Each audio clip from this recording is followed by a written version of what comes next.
Parce que je refuse, moi, d'être ingrate, d'être arrivée en France et qu'on m'assimile à des personnes qui insultent la France et qui, crachent sur la France. Et pour moi, ceux qui le font, personnellement, ce sont des traîtres à la nation. C'est eux les véritables traîtres, c'est pas moi la traître.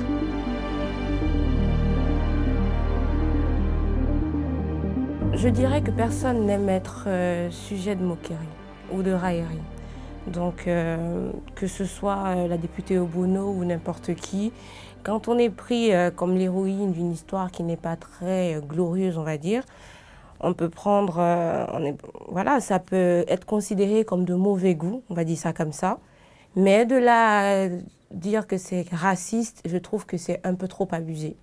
Parce qu'il y a d'autres exemples qui ont, par exemple, Marine Le Pen qui a été caricaturé sous forme d'étron, Monsieur Le Pen, son père, qui a été caricaturé sous forme avec une image à la Hitler, Marion Maréchal Le Pen qui a été caricaturée comme une prostituée, alors qu'on sait très bien que cette femme est d'une intelligence sans faille.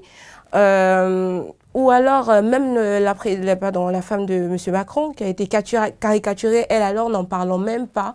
Tout le monde en a fait un dessin qui était insultant et pendant l'été j'ai dû faire un post pour défendre Brigitte Macron parce que j'estimais que les gens pouvaient abuser. Mais de là à dire qu'on parle de racisme, non. Personne n'aime être l'objet de raillerie ou de moquerie ou d'une histoire qui est très peu flatteuse. Mais de là à dire que c'est du racisme, voilà quoi. Moi, c'est là où j'en veux particulièrement à Valeurs Actuelles, parce qu'ils ont donné, on va dire, du pain béni à cette catégorie de personnes et ça y est, on va passer des nuits blanches jusqu'à n'en plus finir. Pour une députée de la nation française, franchement, on se demande exactement, permettez-moi de m'exprimer pour le coup à cœur ouvert, on se demande ce qu'elle fait en France. Parce que dans la quasi-totalité de ses propos, on a l'impression que cette femme déteste la France.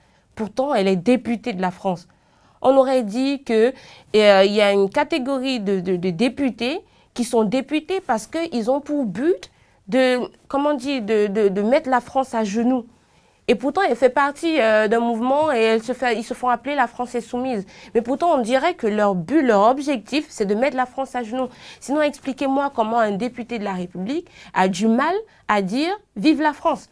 Comment un député de la République soutient des rappeurs au nom de la liberté d'expression qui chantent « Nique la France », excusez-moi l'expression, qui dans leur chanson dit qu'il faut tuer des bébés blancs et qu'il faut pendre des blancs. Excusez-moi, sincèrement, comment un député de la nation française peut se permettre de le dire devant les caméras? Moi, je vois mal Daniel Obono, député par exemple de son pays d'origine, il me semble que c'est le Gabon, dire au Gabon qu'il faut soutenir au Gabon qu'il faut pendre des bébés noirs et qu'il faut pendre des noirs. Je la vois très mal en train de le dire au Gabon. Pourquoi est-ce qu'elle aurait l'autorisation de le dire en France? Daniel Obono, dans la plupart de ses tweets, de sa communication, est quelqu'un de foncièrement raciste. J'assume mes propos. Quand M. Jean Castex a été nominé, comment elle s'est fait connaître sur les réseaux sociaux? Elle a parlé de lui en termes de homme blond, gros, nucléaire ou quelque chose comme ça. Mais attendez, c'est comme si moi, je serais surprise de voir un Gabonais être nommé ministre dans un gouvernement gabonais. Sans sérieux 2 secondes. Pour moi, cette femme a un problème avec la race blanche et il serait temps qu'elle résolve ce problème-là. Et si en tant que députée, elle a des problèmes à régler avec des personnes en particulier ou le système en particulier, il faudrait qu'elle résolve ces problèmes. Mais de là à parler, dès que quelqu'un, par exemple, est nommé, que la personne... Dès que quelqu'un s'attarde à la couleur de peau, pour moi, cette personne est raciste. Je suis désolée. Parce que quand moi, je m'exprime, que je m'adresse à une personne, je m'en prends à ses idées. Je ne m'en prends pas à la couleur de peau. Je ne m'en prends pas à l'individu. Je ne m'en prends pas à la personne. Je m'en prends aux idées. Mais ce n'est pas ce que Daniel Obono fait. Dès qu'une personne s'exprime, elle regarde premièrement la couleur de peau. Et en fonction de la couleur de peau, elle juge si la personne a le droit de dire ce qu'elle dit ou pas. Et si cette personne est blanche, elle va crier au racisme. Et si cette personne est noire, elle ne va rien dire. Elle va se taire et elle va supporter elle va dire, oui, dans ce cas, il a le droit de parler, il a le droit de chanter, il a le droit, c'est un artiste, et voilà, c'est sa liberté d'expression. Eh bien, c'est la liberté d'expression également, de valeur actuelle, de publier des romans de fiction, ça n'a rien de raciste, et ce n'est aucunement un appel à la haine contre elle, aucunement. Écoutez, moi, je ne suis pas responsable de ce que les gens peuvent penser de mon discours. Mon discours, c'est le discours d'une citoyenne. Et c'est là où je voulais en venir avec cette histoire de droite et gauche, et je n'arrête pas de le dire sur mes réseaux sociaux. Aujourd'hui, la dictature, parce que c'est comme ça que je l'aperçois, la dictature de la pensée unique veut que, parce qu'on est noir, il faut être de gauche. Parce qu'on est noir, il faut automatiquement supporter Daniel Obono. Parce qu'on est noir, il faut automatiquement supporter Rokhaya Diallo. Parce qu'on est noir, il faut automatiquement être, supporter la LDNA. Parce qu'on est noir, non. Moi, mon discours, il est complètement différent. En dehors de la couleur de peau, je n'ai absolument rien à voir avec ces personnes. On n'a pas du tout reçu la même éducation et chacun a vécu sa vie de manière différente, ou du moins vit sa vie de manière différente et assume ses choix de manière différente. Alors pourquoi est-ce qu'on devrait m'assimiler à ces personnes-là? Moi, je parle en tant que citoyenne qui vit en France. Je n'ai pas un discours de droite. Il faudrait que les gens arrêtent de dire que le fait de dire les choses telles qu'elles sont est typiquement de la droite ou de l'extrême droite. Le fait de supporter l'écologie, le féminisme et, je sais pas moi, l'immigration, ce sont des combats typiquement de gauche. Non, à un moment donné, il faut arrêter. Moi, je suis je suis une féministe. Je défends l'écologie également. Je l'ai fait dans un rapport que j'ai rédigé l'année dernière par rapport à mes cours à l'école. Et voilà, j'ai un avis également sur l'immigration.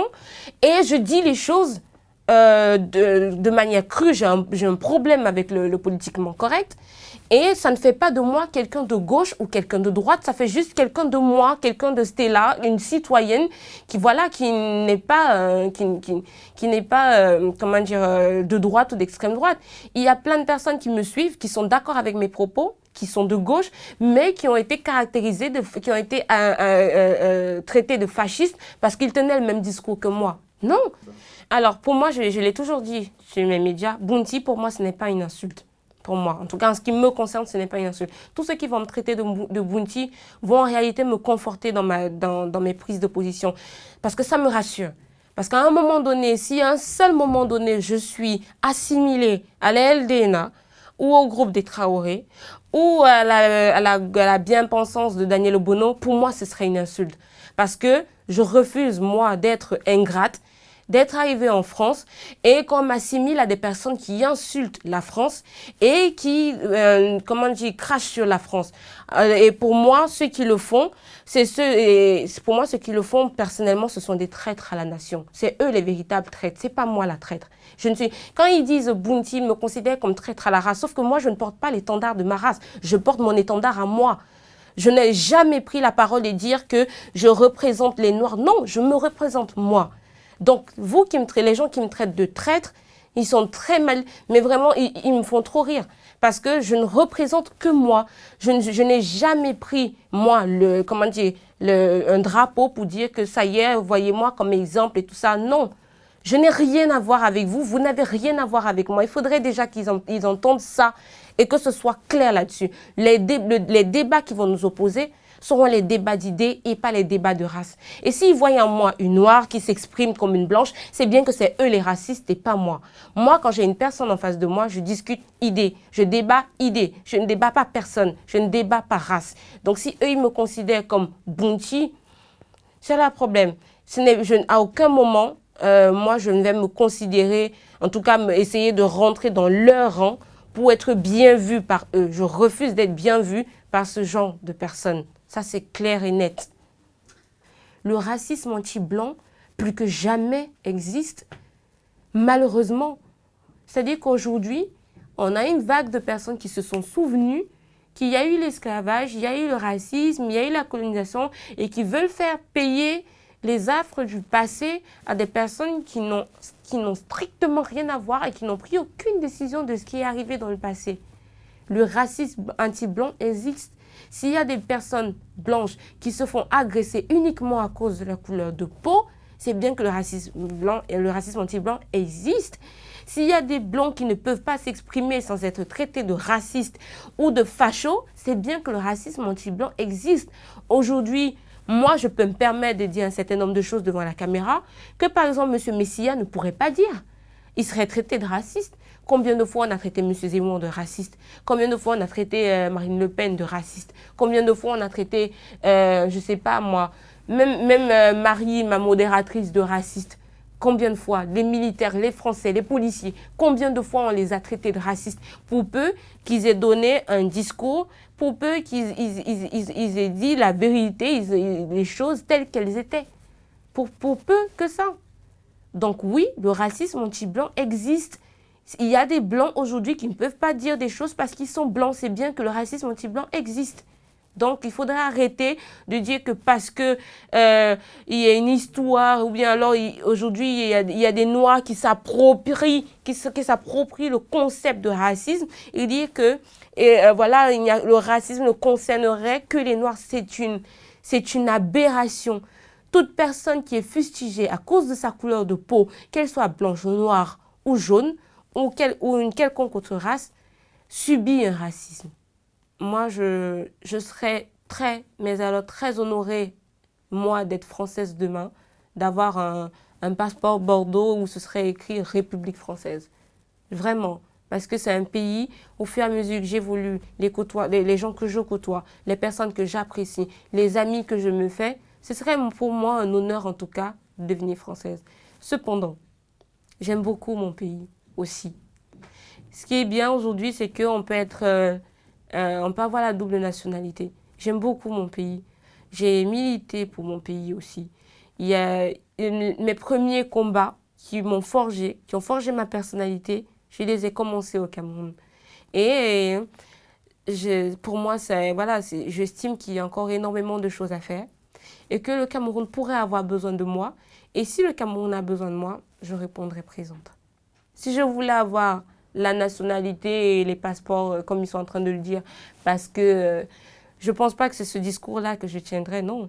Moi, je serais en train de tenir un discours qui encense la France insoumise et qui dit oui, je suis avec vous parce que, voilà, ou la République en marche, parce que c'est eux qui sont au gouvernement actuellement. C'est le parti de M. Macron qui est au gouvernement actuellement. Donc, si je voulais les papiers, je serais dans cette ligne-là, à écrire, à faire un tweet pour dire oh, vraiment, député Obono, je ressens vraiment les affres de l'esclavage que Valeurs Actuelles a écrit à votre sujet, j'ai mal pour vous. C'est ce que je ferais si je voulais vraiment avoir les papiers. J'irais, moi, dans cette logique-là, pour avoir les papiers. Au contraire même. Le discours que je tiens actuellement, ce n'est pas un discours, justement, qui m'offrirait les papiers. Non, aucunement. Pas en France, en tout cas. Et ceux qui le disent ne savent pas.